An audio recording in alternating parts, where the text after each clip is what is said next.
welcome back to the Four Elements Press LGBTQ author series. Today we have Joshua DesJardins, and he is here to talk about his two books and then maybe some upcoming.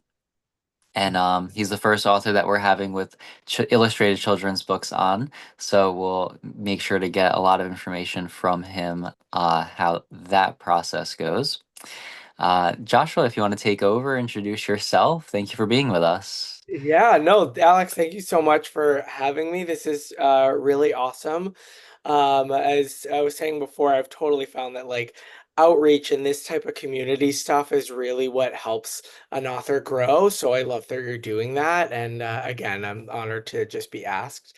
Yeah, so my name is Joshua Desjardins, or DesJardins, as we say in Massachusetts, which is where I'm from. But don't butcher it like that. The Canadians won't like it. And yeah, so I grew up in Massachusetts. I actually wanted to be a writer like from a really young age. Maybe that's why I got into children's books. But I have it with me, but like in second grade, our like teachers like bound together like a book for us. And this just made me be like, that I want to write that. I want to be That a is incredible. right. So then of course I got distracted by theater in like middle school, high school, went to college for theater. So I have a degree in theater and then moved to New York as one does for theater. And but it was actually like some tragic events in my life that kind of got me back into writing. I found it very therapeutic. And I started writing some dark stuff after, like I lost a friend to suicide, actually.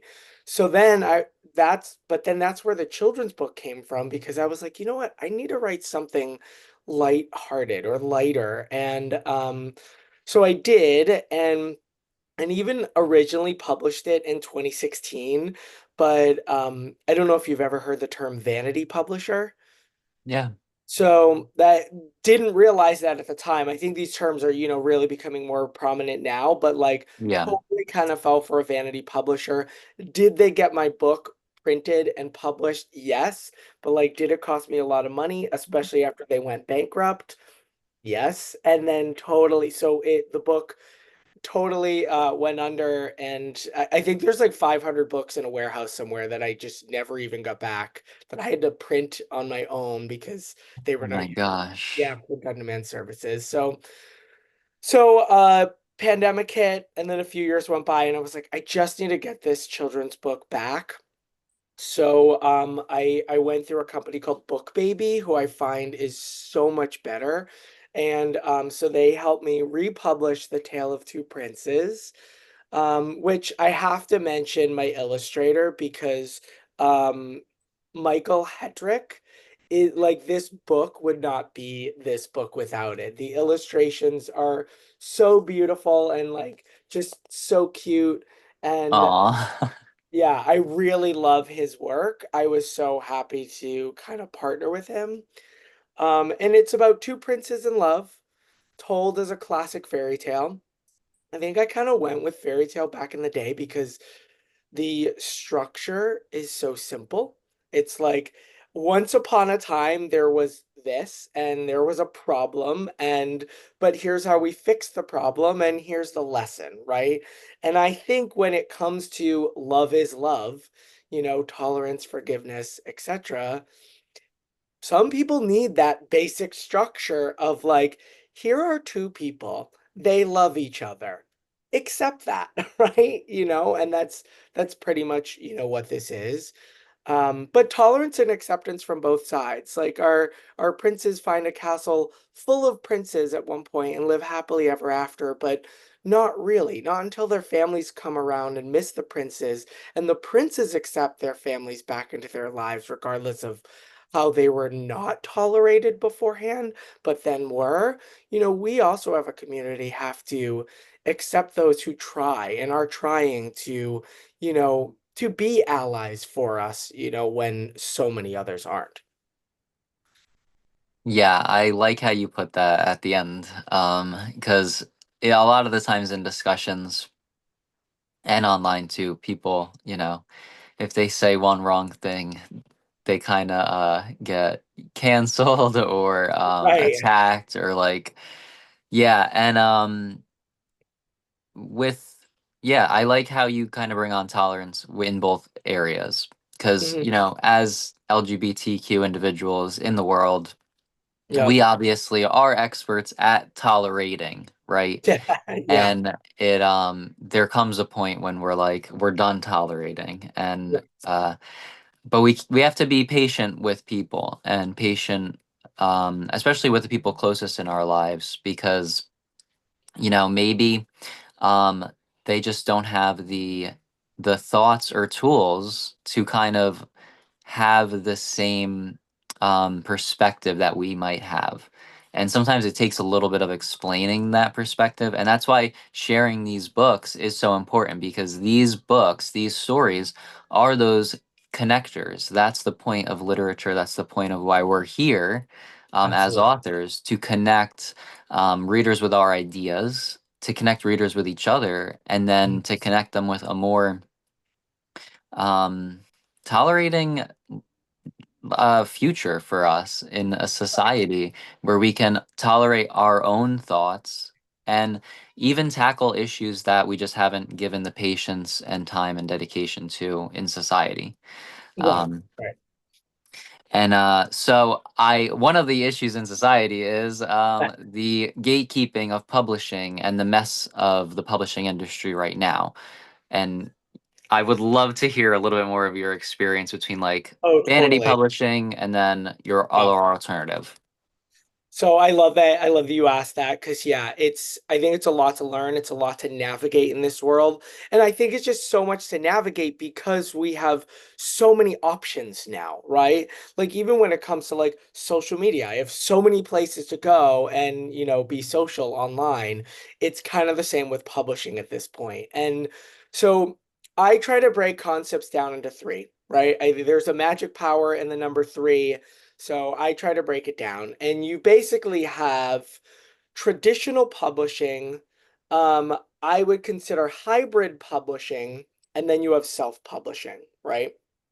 Traditional, of course, which is what, was kind of only available for so long. A publisher comes around and says, "Hey, I'm going to pay you an advance or some money to basically write a book," right? And of course, the more clout you might have, the more money you may make, right?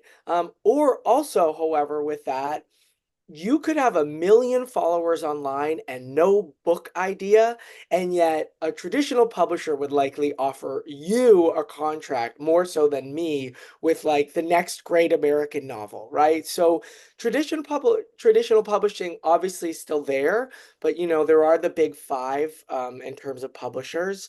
So unless you can really get your foot in the door there, it's really hard to go that route without clout, I should say. On the opposite spectrum, of course, you have self-publishing, right? Which kind of what I did. But self-publishing is really you're doing it all your own.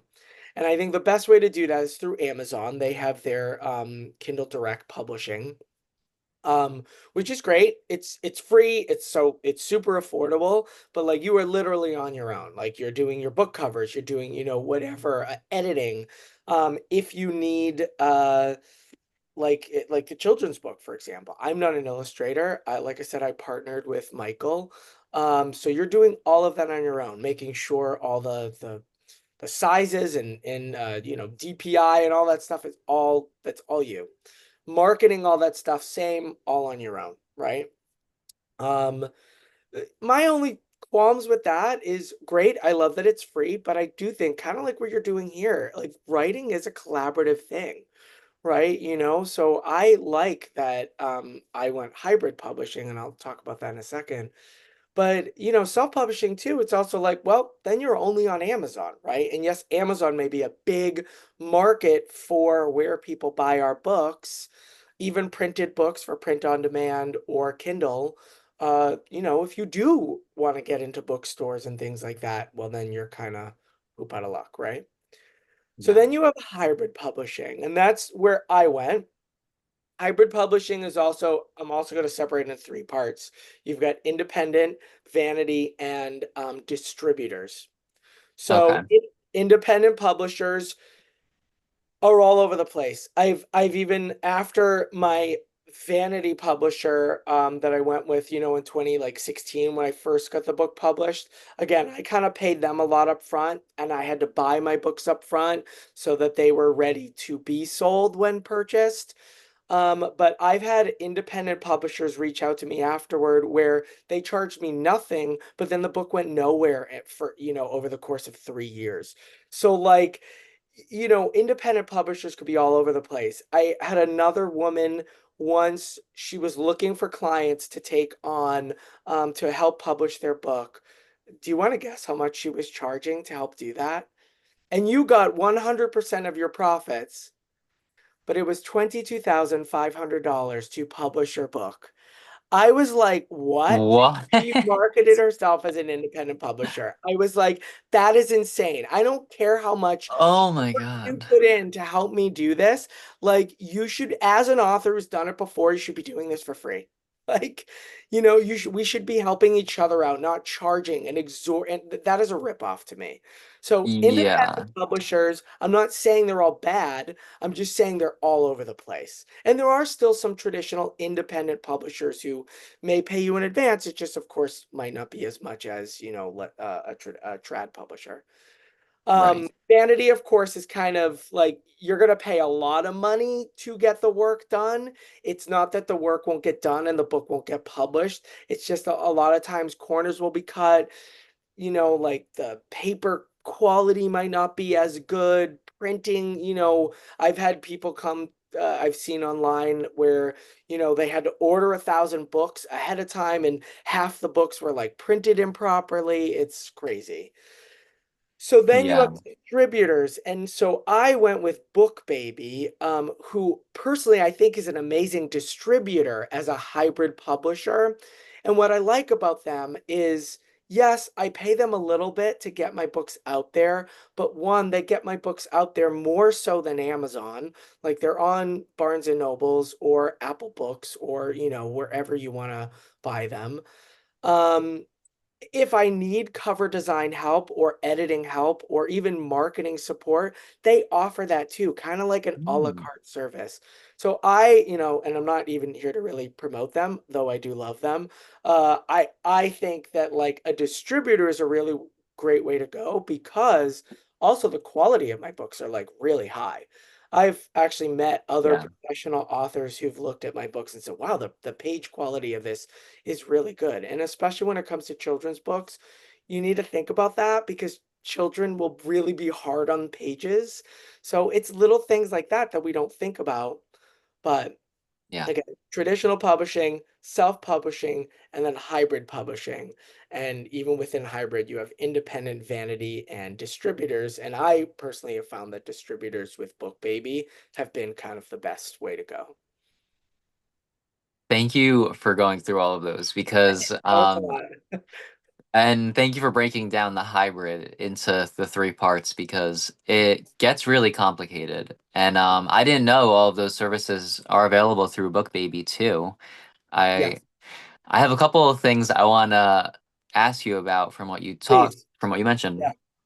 Um, the marketing with BookBaby, have you tried that? And your books do look really professional. Oh, thank you. The covers, like everything, like it feels like it should definitely be on display at Barnes and Yeah. Noble. So Yeah. this is a children's book, and yeah, I think they would stand out. And so this is my novel, which I'll talk about as well. But Yeah, like, that one and too.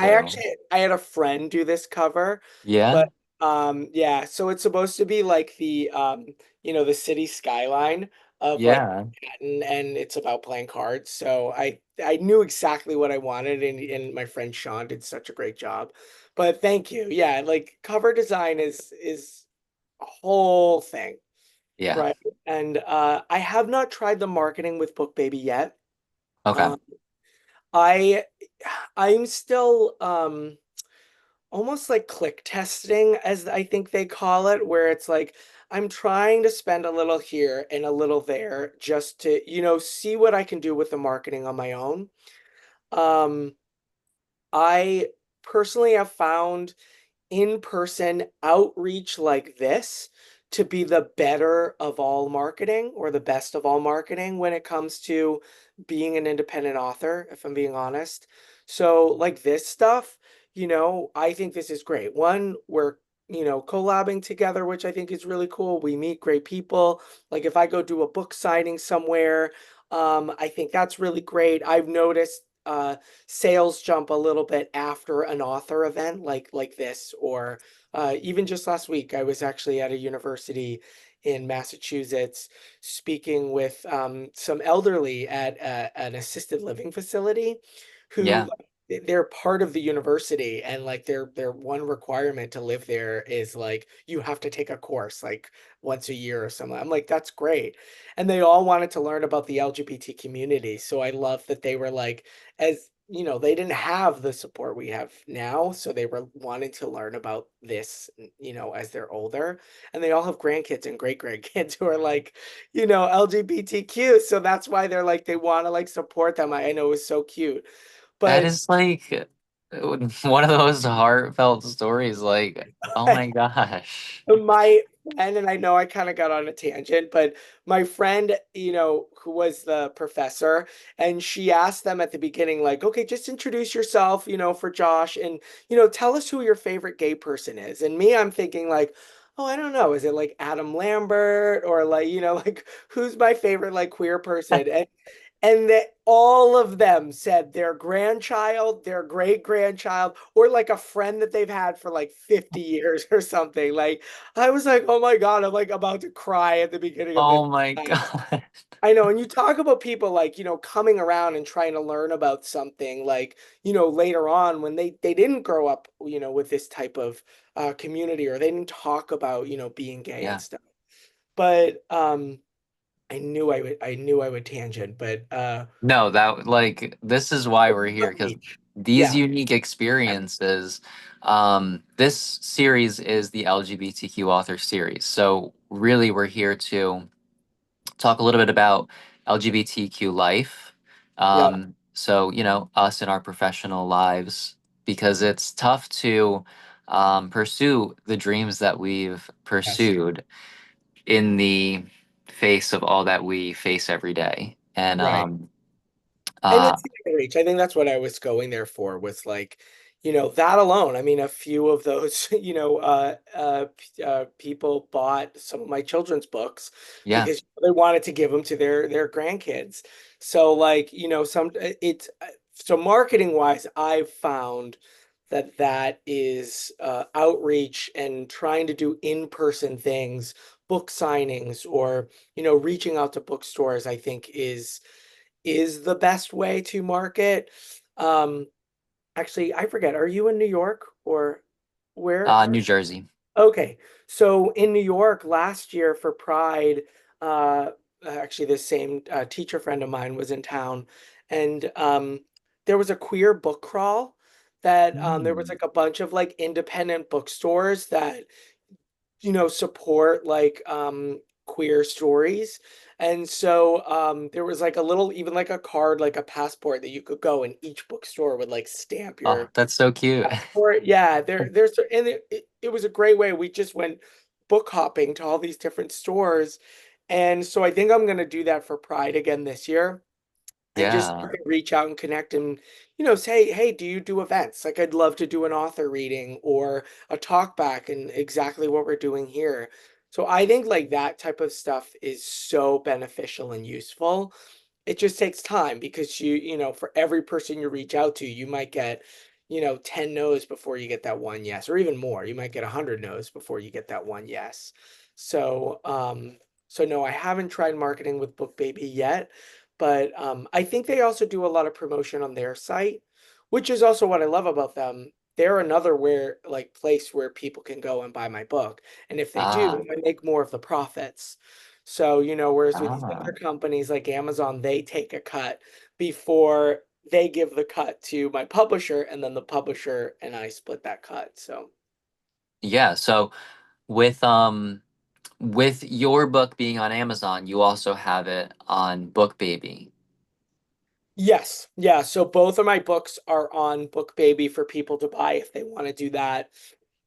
It's a catch 22. I try to get people to go to Amazon because, algorithms love, the more people buy it on there, the more even Amazon will like their AI programs will say like, "Oh, a bunch of people are buying this book who bought this book, so you should buy this book too." Yeah. So, and the tough part is getting people to review your book because that can also help, boost your algorithms and stuff. So, but if someone doesn't want to support, a big conglomerate like, Amazon or whatever, I'll send them to BookBaby. So I like that they have Yeah. the option to do that there. Yeah. Yeah, I have experience with the Ingram Sparks like platform too. Okay, sure, yeah. So I have that kind of like backup in case. And just because, and we can talk a little bit about how we talk to readers and how we like market with readers too on socials, because it seems like socials are kind of fragmented now. Like it used to just be like Twitter, Facebook, Instagram, really. But now like Twitter is like a mess, so people are on Threads, people are on Blue Yes. Sky, people are Yeah. all over. People are buying books, people are Right. not shopping on Amazon. So Even it's like, TikTok has just become mostly promotional videos now, so it's yeah. like, yeah, yeah, Like what I guess what social media do you kind of have the most audience on? And then yeah. I feel like I started with social media because I don't know if you can tell, but I'm old. I- uh, so like, Facebook literally came out when I was still in college. So not that old, not that old. I thank you. I'll take it. I call this pandemic gray. Yeah. And it's pre-COVID. But uh so I've used Meta for like Facebook ads. Oh yeah. And I think you can only do that if you create a page for yourself. So of course, I have my profile. I have an author page, so that's just my name as well. And then Mm. I have a page for my children's book, just because like back in the day when pages were being a big thing, right? And you kind of want to separate things. The tough part about pages is that like if I only have 500 people who like my page, if I make a post on there, only those 500 people are likely to see it. Really? But if I do an ad, of course, you have to have a page in order to be able to build an ad. So I Mm. will do like meta ads. And even if I do an ad through Facebook, I can choose to have the ad shown on Instagram as well as Facebook Messenger as well. I guess you can have Oh. ads on there. So I have done that. I will it's interesting though because I've received a lot of negative feedback from my ads because I'm promoting a gay children's book. So, uh, Yeah. I one of the last ads I did actually for Pride last year, maybe this is why I kind of stopped too. I received over 200 comments on that ad alone. 95% of them were comments like, this is horrible. You're grooming our children. Like, you need God, like all this stuff.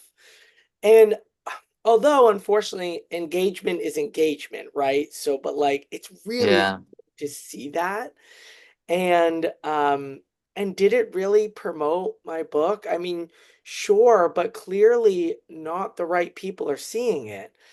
And, although I can try to pick my audience when I do those ads and be really specific about like, what type of people and groups people are part of who I want seeing this, clearly, and this is where I think AI fails us, is these companies are depending on AI to figure this out, and it's not doing a great job.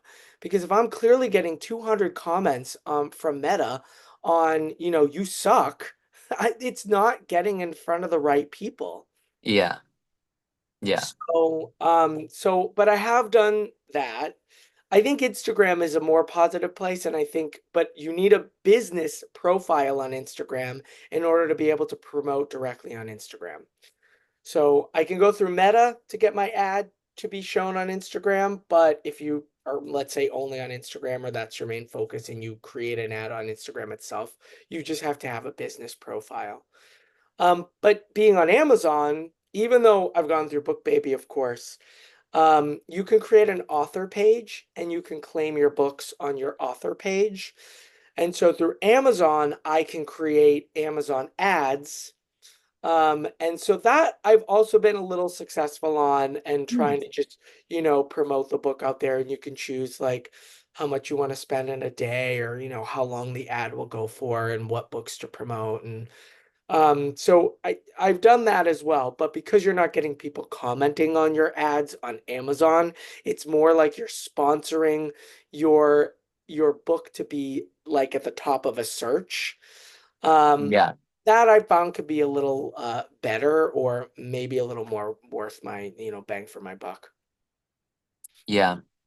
That's a good kind of analysis too, because while, there are a lot of products sold on Facebook and Instagram, part of their algorithm is the engagement aspect, and a lot of that is geared toward like negativity. Yeah. So, and then it's interesting how you had issues on Facebook, but maybe not so many comments on Instagram too. That could be like, it seems like people, I guess more kind of maybe on the left, have kind of moved away a little bit from the toxicity of Facebook, and Instagram is kind of like the, safe, like it's pictures and let's chill. I think it's also become a generational thing. Like I think Yeah. because a more older group have started using Facebook, right? It's got like the younger groups have now gone more toward like Instagram and Threads or even Twitter, whatever, right? But we can use that to our advantage, right? So like if I am going to create an ad on Facebook, I shouldn't be marketing to a younger crowd. I should be marketing to like the grandparents who are going to be buying my book, perhaps, or parents, right? Yeah. Whereas, like, if I'm going to market or even just create a post or a reel on Instagram or TikTok, let's say, like, for me, that's more engagement, right? It, and that's more about like trying to, just get people involved and, the younger crowd who might see those videos. Um, and also, that's where I'm going to probably put my videos versus like maybe photos and posts on Facebook. You just got to use some of that knowledge to Yeah. advantage. Um, Also, what do you use to market? Um, well, so I haven't done any paid marketing yet. I've just gone through building the social media platform presence. So, Sure. Which is important. It's just as yeah. important. Yeah. Uh, I Have you use heard of like the marketing funnel? Oh, sorry, keep going. no, no. Yeah, tell me a little bit about that. So again, did a lot of research, just, would even like take like a lot of like that independent author I was telling you about who wanted to charge an exorbitant amount. A lot of authors I found as a way to make more money besides their books is like, they'll be like, oh, take a free course, like dangle the carrot and like here's a free Oh course, yeah, like learn about something. And then it's like, oh, by the way, pay me this, because this I'm a book coach or I'm a this, right? And yeah, so, but in that research and in those free course videos I've taken from other authors, I've learned about the marketing funnel. And this, I mean, this is not just like a book thing, this is just in general. But essentially, like, you're trying to funnel your readers to buy your product, right? Or you're trying to funnel your customers into buying. And at the top of the funnel is your engagement, right? So, how do you engage your audience? Honestly, stuff like this, right? Like, what are the free things that you're doing as a way to engage? Social media is important, right? And, even if you do ever want to get like work with like a trad publisher or whatever, building your social media and your engagement is super important because the more you have, then even just every post you do, the more likely it's going to get seen, right? But engagement Yeah. also includes like newsletters, things like this, collabs, your posts, that type of engagement. Um, then you kind of get toward the middle, which is where like your kind of marketing comes in. So like ads and stuff like that. That's at least I've found where like, okay, that will definitely get me more noticed by people maybe who don't know me, right? Right. And I've also found when you do marketing, you can choose what type of marketing it is. So sometimes if you're going to market, maybe you're not looking for link clicks, right? I know we all think like, oh, I want people to click to my website or click to directly to Amazon to buy my book. Well, okay, that market, that ad, let's say I do an ad on Facebook and my goal, you can choose a goal, and that goal is link clicks. I might get hundreds of link clicks, but do I get hundreds of sales? No, maybe a couple, Right. right? Where I think it's more useful, especially on social media marketing, is gaining an audience. So you can do an ad that, and this I have found to be more likely that you will get more positive feedback, is your goal should be to build your audience. So maybe you spend $50 a month, let's say, trying to build your audience. Well, by the end of the year, you could have thousands of followers. So now when you are just doing those free posts and free whatever, you've got more of an engagement that way. You've got more people talking or commenting, etc. So I think it's actually more worth in that middle part of the funnel to build your audience so that Yeah. it starts to get the right people who are going to buy your book. And then I think toward the bottom of the funnel, at least for me, is like I said, stuff like this, that outreach. How are you putting your physical self out there, to get your physical stuff out there? So that's kind of the marketing funnel. Yeah, I like that. And I like how you mentioned, once you have that audience too, you kind of get more engagement. And even in addition to that, once you have that audience and they're engaging more, the algorithm is likely more to put it out to more people Yep, just from your like regular everyday posts exactly. with, not having to have the paid advertising at the same time. Exactly, exactly. So yeah, we can use that to our advantage by like, sometimes it's worth putting more marketing money into building an audience, and there's nothing wrong with that. It's not like, okay, you're paying for subscribers. No, you're just really paying to get the right subscribers to see you. So yeah. Yeah, and that's the building of community. And for any writer out there, that is something to consider as you kind of get into publishing. Are you looking to build community? And that is Mhm. going to help you decide which publishing route that Yes. would be best for you. Self-publishing, probably not the best option for you if you're not looking to build a community around you. Mhm. Traditional publishing might be the way to go if you're willing to be more patient with it. Yeah. Because that way, once the publishing house has it, their marketing team will do what they do. They're not going to do anything exceptional for you because you don't want to build a community, but at Right. least they'll get it in bookstores and stuff like that and potentially give you an advance, which could make it worth it for you. One of my favorite authors is Mitch Albom. He Yeah. wrote Tuesdays with Maury and like For One Day More, Five People You Meet in Heaven. And he had a new book come out a few years ago. I think he has another one coming out later this year. But I remember like I didn't learn about his book from his publisher. I learned about his book from him, like following him online. I mean, this is like a New York Times bestseller, has probably sold, I think the last I checked, Yeah. like tens of millions of copies of all his books.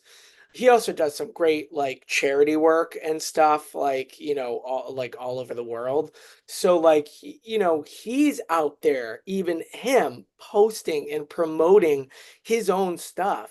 And so, like, we all think, like, oh, if I get a trad publisher, like, they're going to do it all for me. Absolutely not. Like, and I think that's also what readers want to see these days. If they want to feel like they have that connection, even if it's on social media with, with the actual author, with the person. So, yeah, no. So like Yeah. even big name authors, are out there promoting and doing their own promotions and talking about their work. Yeah. Since you put it that way, I've never heard from a publisher about an upcoming book. It's always been Right. like from writers or articles in newspapers and stuff like that. Even with my favorite author, he'll put out that he's a big author, has movies from from his books. But Notices. but still it'll be months after he like announced that like I'm finding out because just it's not the marketing isn't there. He's not Right. posting about it much, so it gets Right. put under the radar. Right. Right. But that's who we want to see. We want to see authors. We want to like themselves. We want to know them. Yeah. Anyways. Yeah. How because your novel is very different from the children's book. I Sure. was wondering a little bit about, well, before we get into that, Yeah. while we're on the children's book, how did the production of that kind of go? Did the illustrator also do the formatting for the book? Yeah, so like I said, I was so blessed to work with Michael because he works in like kind of illustration and in design and like all those programs for his regular job. So he knew how to format that stuff for me. Even like the first book we had or the first time we published through the Vanity publisher, they it was again these hiccups that you go through that you just don't know to ask. He designed the book in certain dimensions, and then by the time and he did them all in like a few weeks. So like, it took us a while to figure out how he wanted to draw the characters until he finally said, let's make them look like us, right? So the two princes kind of look, like him and me, which I think is cute, right? So I was Hmm. like, that's a great idea. So, but then, once he kind of had his vision, he took less than a month to get all these images done. But he did them in a very typical children's book layout format. But then when we went to present that to our publishers at the time, they were like, "Oh, we can't do that size." It's like you think you would have told us that ahead of time. So he had to redesign that. I think it was 7 by 7. But Book Baby, at least they were upfront and they were like, here's our formats that we can do for children's books. So, and it wasn't too bad. It was 8 by 8. So like, but those are things that we don't think of that we need to know of ahead of time.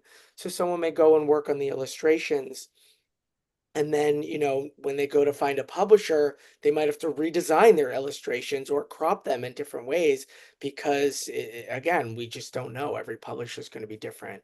So I was very fortunate that he was able to do that.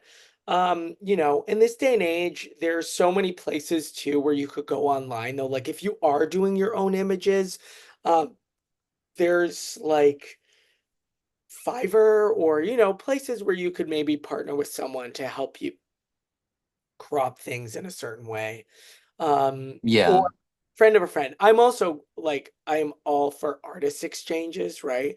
Like, Yeah. I'm like, hey, I'll offer you to, write something or edit something for you if you help me with these images or designs or, things like that.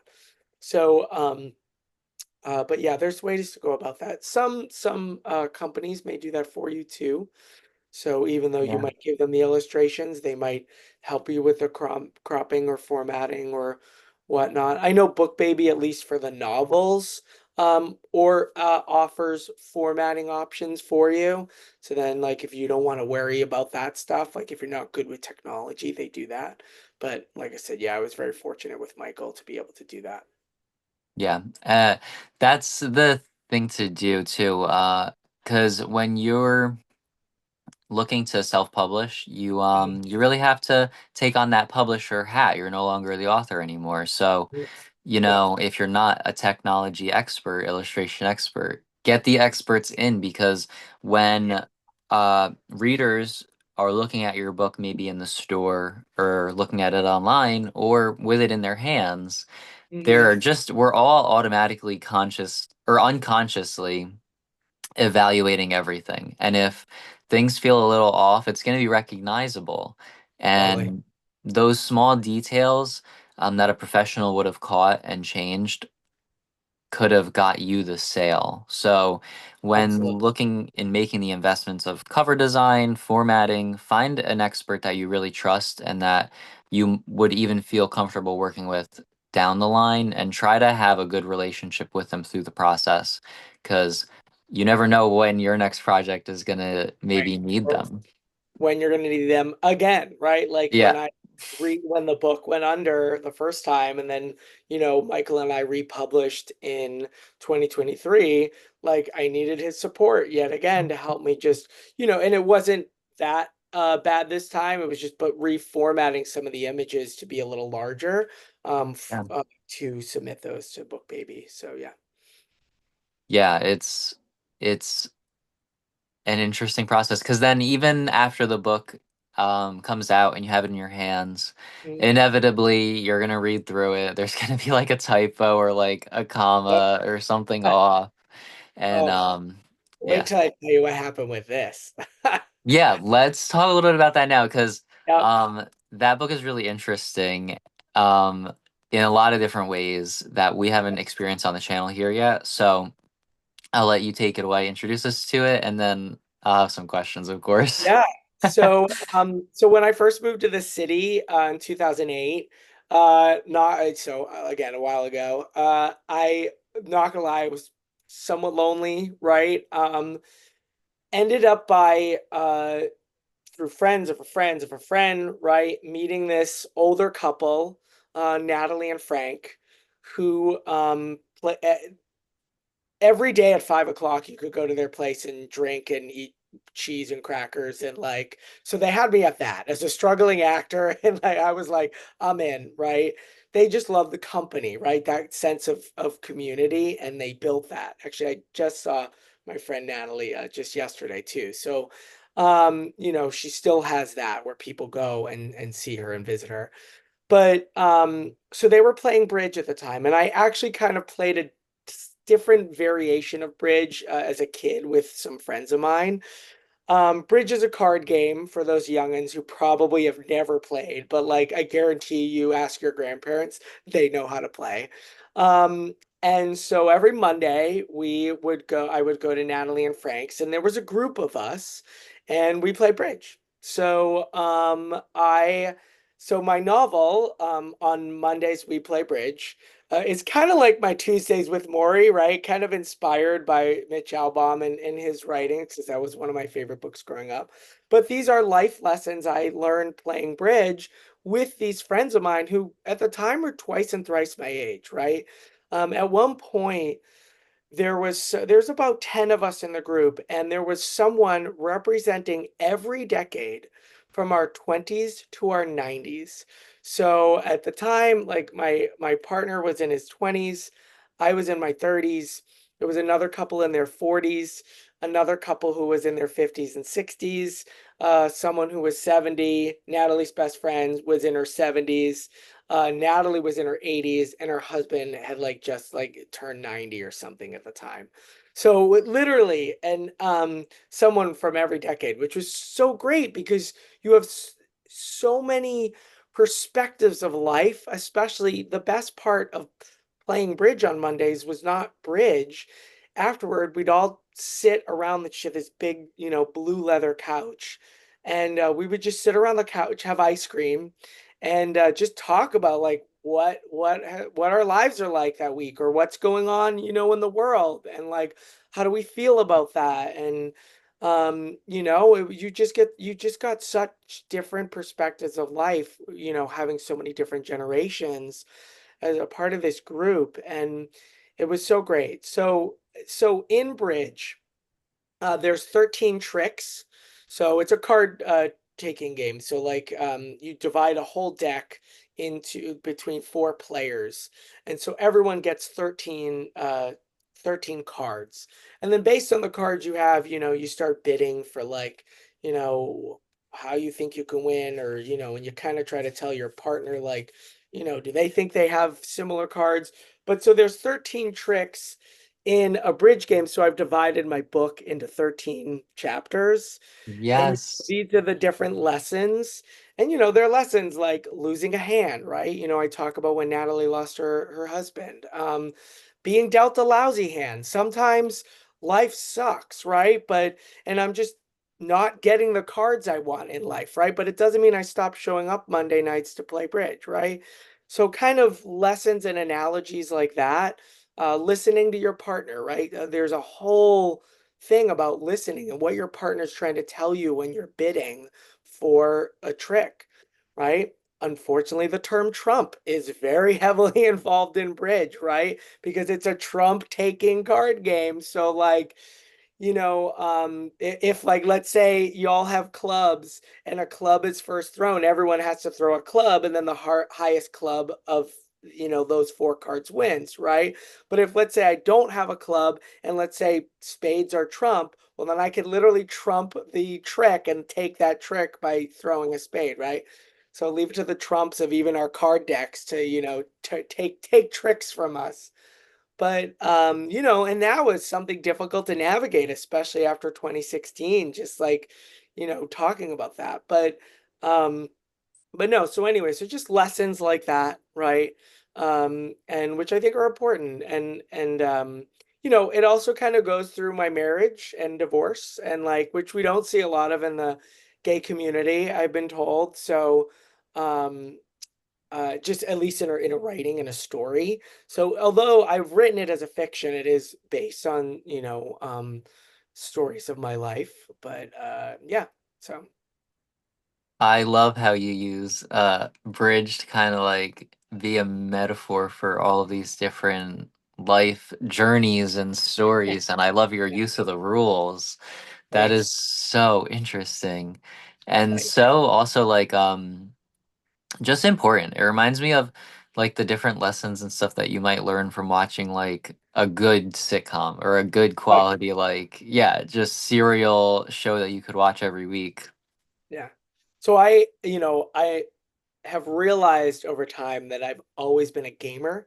I Yeah. love playing games, whether it's card games or video games or board games, right? Or Dungeons and Dragons, things like that. So, speaking of like what I want to work on and what I eventually want to do is, Mm. so this is on Mondays we play bridge. I want to write a book for every day in the week with life lessons I've learned playing different types of games. So like I've played poker, that'll be one Oh. day of the week. Video games will be a day. Board games will be a day.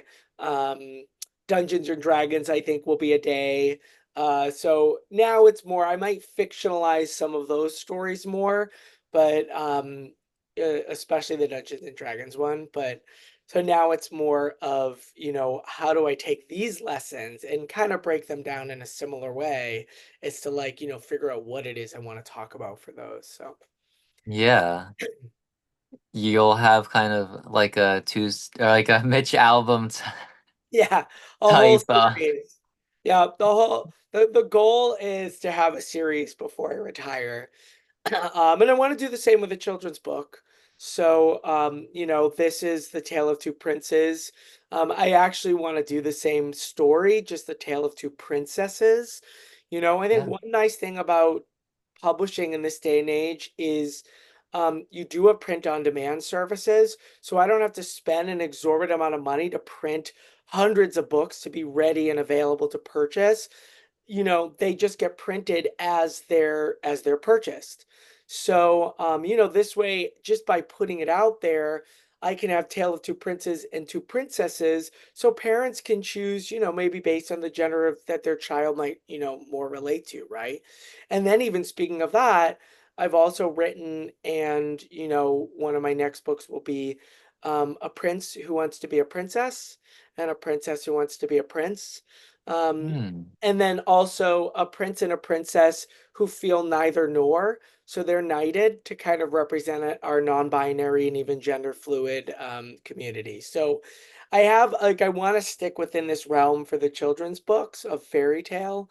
But I have a series that I want to do um, for that as well. So I love it. I love these ideas. And then with your gaming background and your love of it seems like fantasy worlds. Do you have like a fantasy kind of book idea, or you're sticking uh, more like contemporary fiction?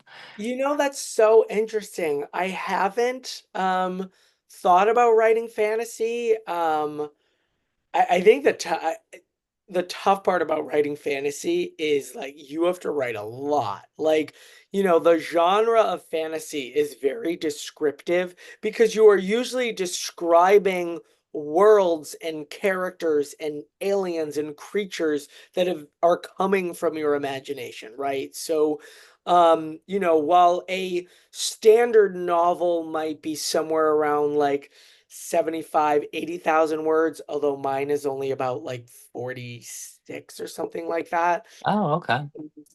And actually, I think even Mitch Albom's Tuesdays with Maury was only like under 40,000, I think. So, like, don't also let word count determine your story. But certain Hmm. genres do have, especially if you want to work with trad publishers, they will look at that. So, like, fantasy, while a typical novel is like 80,000-ish words, or at least under 100,000 words, a typical fantasy novel is likely going to be over 100,000 words. So, like, it's just things Okay. to think about. And I don't know if I have that capacity of writing. I like to kind of get to the point and, like, Yeah. here's my story, here's my analogy, but here's my lesson, right? Though I might get a little fantastical, I guess I would say, with Dungeons and Dragons. So I do want to write a book about playing D&D, and Yeah. there is a fantasy aspect to that. And I've thought about even writing, part of the each chapter or even every other chapter to be like the story that we're playing versus the characters playing it. So there may be some fantasy in there for sure. Hmm. Yeah. That could be interesting. Yeah. Yeah. Yeah. It's nice to play around with your skills sometimes just to see what you could produce. Yeah, for sure.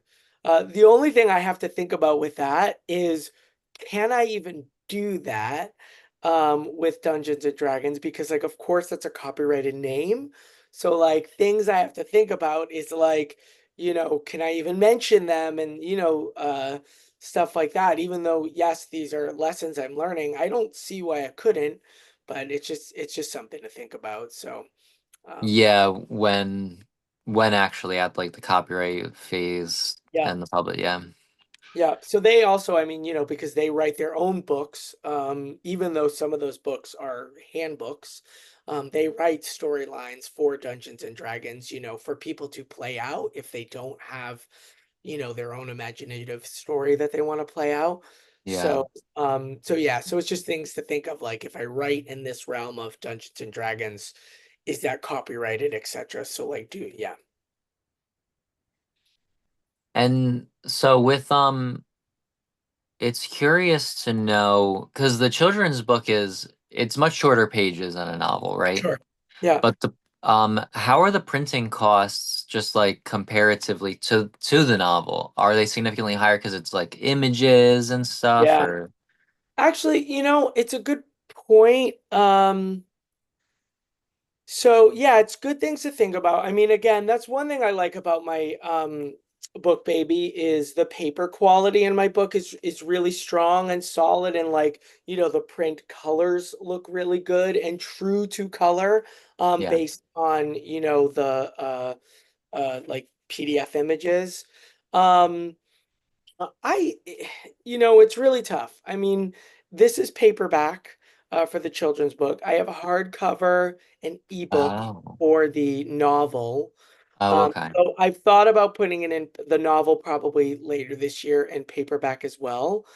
Um, So because of print costs and stuff, when you go through BookBaby, they will make a suggested price. It'd be like you have to price point it at least at this in order to make something from it because of print costs, etc.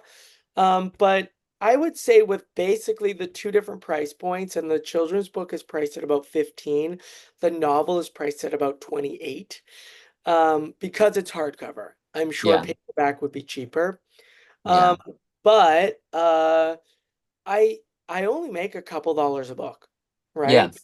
And it's not that my publishers take a lot. It's just that, the services that you promote them on take their cut.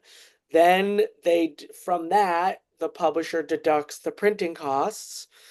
And yeah. then, which is maybe the disadvantage of print on demand, because you print 100 books, that printing cost is going to be a lot less.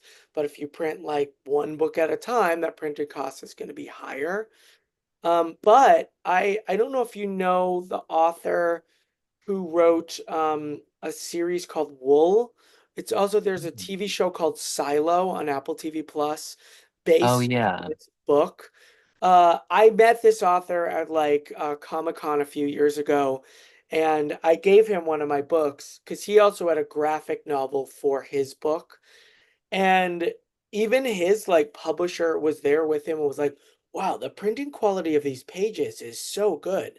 So again, little things that you That's don't think good. about that you know, BookBaby does a good job at least with their print quality, which again, why they're really a distributor, and they're I think an amazing distributor and as a publisher, right? But yeah, no, so I think the printing costs are okay, but Pretty that's where comparable. vanity Yeah. presses can, really take advantage is because they may make you pay for all those books up front, and the print quality might not even be as good. So, Yeah. Yeah, it's tough to kind of navigate, but it's good to know, like, so, for readers and viewers too, mm, like, in terms of self-publishing and hybrid publishing, maybe authors are making a couple dollars off their books. right. In terms of traditional publishing, they might be maxing out at $1 Yep. or not as many dollars as maybe the self-publishing. But and then with traditional publishing, if you do receive an advance, you have to make back that advance through book sales before you start earning royalties. Exactly, and not a lot of people realize that. A lot of people think like, "Oh my God, trad publisher is going to give me 50K to write a book." Sure, but then unless you're selling 50K in books, right? We're not talking 50K in books. You have to sell hundreds of thousands of dollars in books to make that 50K back, Yeah. and then that's going to the publisher first. So like you don't even start seeing book sales until you've gone and made that. So, And uh, most books don't make back their advance. nope. Especially as an independent publisher. So it's great. I am grateful for independent, or traditional publishers taking chances on independent publishers, right? Because they clearly have the networking out there to get you out there and, put you on TV or, interviews or whatnot, blogs, vlogs, etc.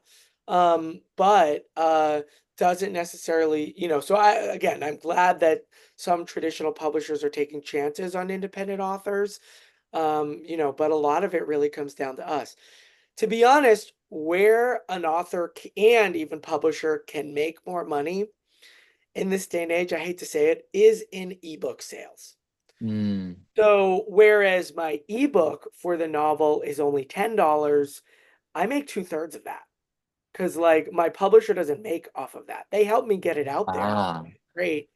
But I just paid them a little bit to help me get it on all the different ebook platforms, right? So yeah, sometimes and you could easily get you like if you just want to let's say be on Amazon or something, you could easily just if you're just going to do ebooks, you could easily get your stuff and self-publish that way and even yeah. market it as at a low cost so that it might finding the price point too, I think is helpful because it might get more people to take a chance on your book as an independent author.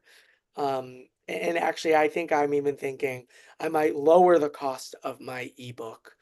Um, and there are other places for authors, independent authors. One place I've marketed on actually is called BookBub, and they are specifically for ebooks and independent authors, and you can promote through them to say like, hey, take a chance on me, my ebook is on sale or something. And that is also Yeah. a great way where you have a lot of readers who want to find new stuff, and they're getting it into that type of audience. So And that was BookBub. BookBub, yeah. Okay. Yeah, that's a new one to check out, definitely. Yeah, BookBub, I've actually found that I've been successful through them, especially getting some ebook sales. Uh, and I do think I could even be more successful if I lower the cost of my ebook, which at some point I may do. Now that it's been out there, like, but now I want to try getting new readers into Yeah. it. I can lower the cost through BookBaby for even a few months, and then I can always raise it back up again if it does well. So. And then have you done any audiobook or are you like do you have any thoughts on that? Yeah, no, that's a great. I haven't done that yet. I think with children's books, I do think Yeah. physical copies is the way to go with that. Yeah. Parents want physical copies for their kids. So, and even just like I did hardcover for this and paperback for this, I might do the opposite of each for each book at some point as well.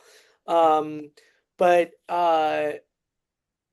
so no, with children's books, definitely people have thought about, oh yeah, have you, or asked me, are you going to do an audiobook for this? I'm sure I could do it on my own, understanding the technology, reading the book out loud and creating that kind of uh format for it, or publishing it. So I Yeah. might. Actually, Natalie's granddaughter offered to read the book as Oh. for the audiobook. So I might partner with her on that at some Yeah. point. But you're right. It's like as an author, it's like what's that next thing that you're thinking about to get it out there. And audiobook is definitely another way that people are listening to books. So it is a great Yeah. thing to think about. What I might do is I might do the narration, but I might maybe use her for Natalie's voice when she speaks. Yeah. So as again, a fun nuance to the book, and to get it out there again, just more readers. So Yeah, it seems to be like the biggest question that is asked of me when I'm anywhere. yeah. And even if my book's mentioned, it's always one of the questions. Is it on audiobook? 'Cause audiobooks are the most accessible to people in busy lives and just with the nature of us being viewers or just listeners and always having something on, audiobooks are a great thing to put on. Yeah, and I mean, even for so long, radio was available, right? It was how people listen to music or whatnot. I think radio has obviously turned into podcasts, right? But Yeah. even audiobook is really just a long podcast, right? It's just people who want to listen, whether it be on their commute, right? Maybe they're in the car and they don't have time to read, right? I mean, my commute is a subway. I can read on the subway, right? Yeah. Um, but yeah, maybe I don't. Maybe I want to just listen to a book to still get the story out of it. It's the same way I feel about gaming. I love one of my favorite games is actually The Last of Us. And of course, they just made a series of that on HBO Max.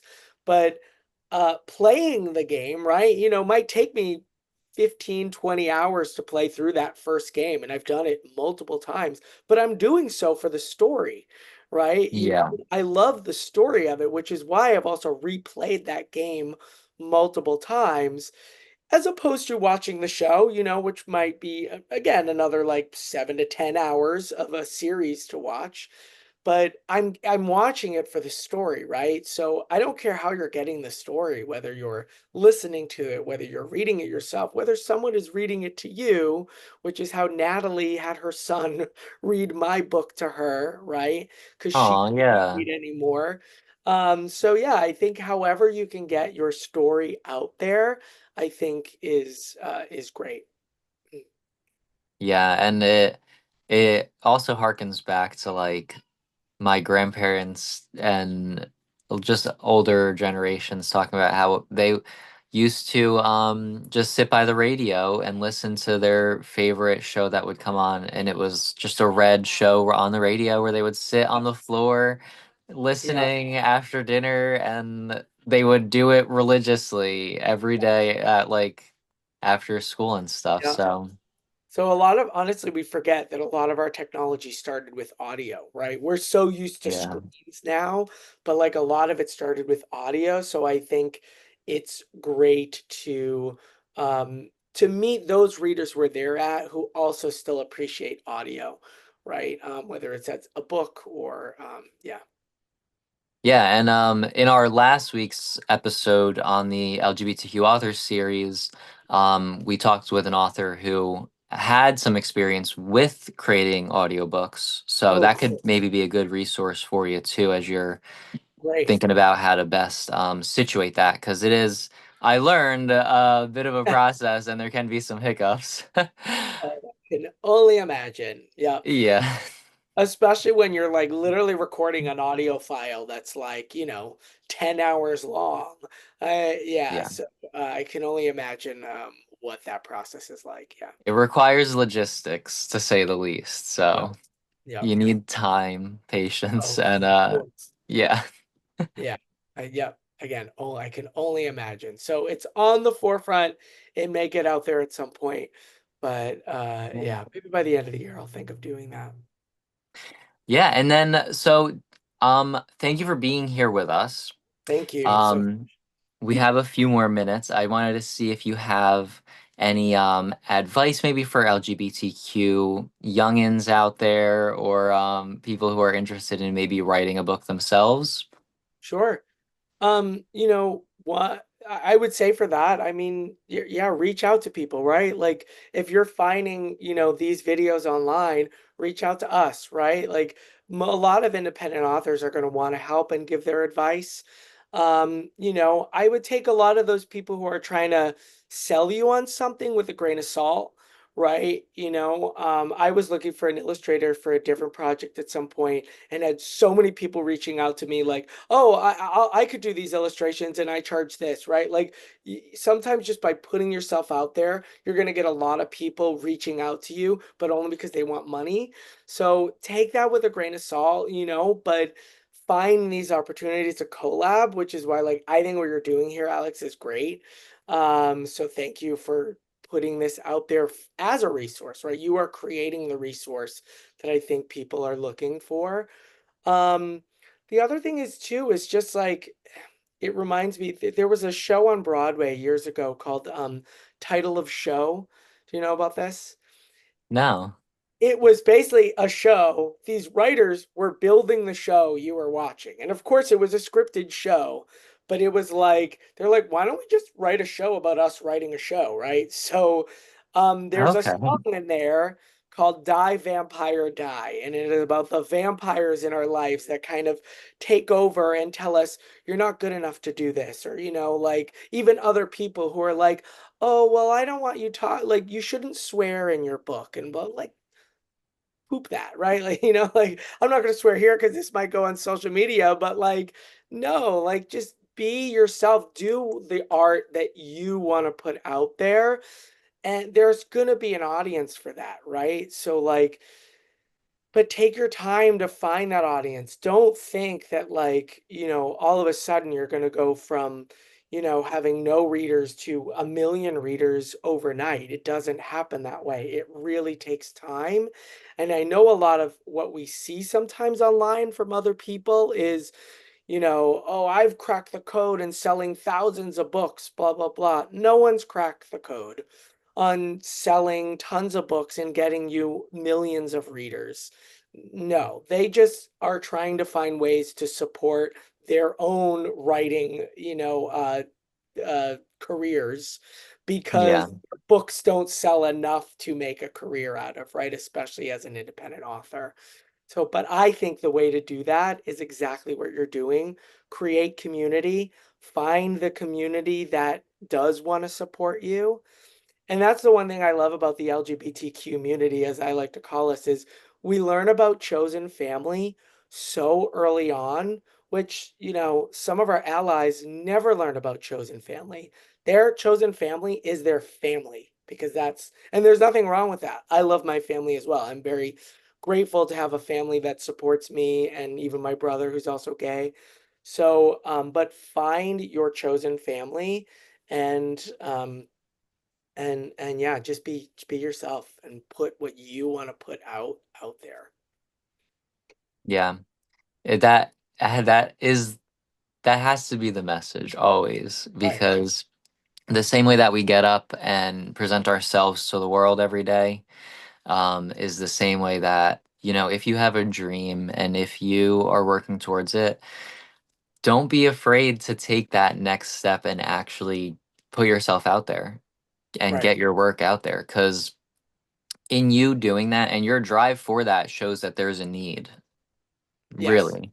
Thank you. Um, and the more voices in this system, in this world, the more we have to reach other people. And, we might be able to make a difference in at least someone's life, because there are, young gay people growing up Right. around the world who are looking for support, who are looking to just be seen. And um, what we have to, be conscious of is, we are really working to save lives and enrich our Yep. society as a whole, despite what people might accuse. Yeah.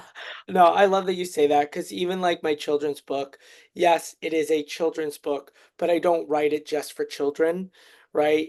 I do think that even those of us who are older, who maybe don't have family, who, accepts us for who we are, maybe some of us have been kicked out of our families because of who we are. And that's unfortunate for those families, right? Because I think they miss out on some really, really great people. And so my children's books are also meant to empathize with those of us who maybe don't feel accepted by our loved ones and but still have their chosen families, hopefully. So yeah, that's the point of that as well, is I just want to empathize, with those of us who don't feel that others love them. So yeah, Yeah, connection. So, exactly. as Joshua said, don't be afraid to connect with us too. Please, yeah, Um, if you have questions, if you have concerns, if you have someone, reaching out to you or you're trying to work with and you're feeling a little weird about, get us involved. You have support with us and with Four Elements Press. And then hopefully we'll have Joshua back to maybe do a little bit of a reading, for maybe love some that. of his works. Yeah. Yeah, And for sure. This was awesome. Thank you yeah. so much. I mean, it means a lot. So, Yeah, absolutely. It's good to have you here. And then when your upcoming work starts coming out, let us know, because we'll be sure, happy to talk about it too. for sure. Yeah. Well, thank you so much. Thank you everyone for watching. Thanks, Alex. Um, the link to Four Elements Press for the full interview will be below, where we'll have in the interview article links to Joshua's socials, websites, and all of that, his books and everything listed. So support him, support what he's doing, and thank you guys so much. Take care.